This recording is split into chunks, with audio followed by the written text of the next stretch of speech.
Control over the operations of the Wagner PMC will pass to Russian military intelligence. Sources close to the Kremlin are confident, writes the New York Times. This is evidenced by the recent trip to Mali and Burkina Faso by Russian Deputy Defense Minister Yevgeny and General Averyanov, who previously headed the secret military unit of the GRU.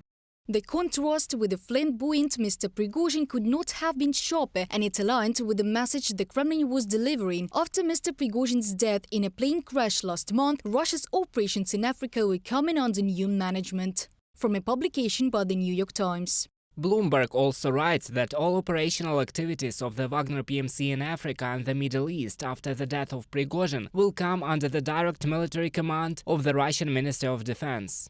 Although Wagner's covert overseas network is due to fall under effective Russian military command and in a setup that gave Putin a veil of deniability but allowed Prigozhin to build enough independence to lead an audacious mutiny in June, a defense ministry-affiliated armed contractor is poised to assume charge of Wagner's operations in the Central African Republic. From a publication by Bloomberg. Since 2018, the Wagner PMC has been present in at least 10 African countries. According to the latest data, about 5,000 Wagner mercenaries are constantly deployed on the continent. Prigozhin received his main profit from exporting gold from Sudan to Russia, as well as diamonds and timber from the Central African Republic to the United Arab Emirates and China. The Financial Times estimated Prigozhin's income from the extraction of natural resources in Africa and the Middle East at $250 million.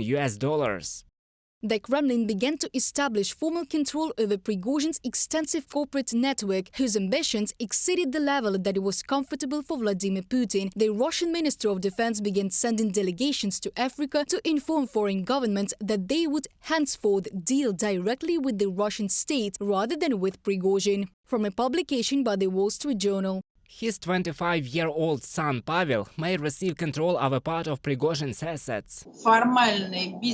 His formal business assets that remained, he bequeathed most of them to his son Pavel Prigozhin, and according to rumors, some part of them to the individual commanders of the Wagner PMC, so that they would help Pavel Prigozhin maintain control over business assets. And these rumors about a certain meeting that took place in recent days, it should have been dedicated to formal distributions and work on retaining Prigozhin's business assets.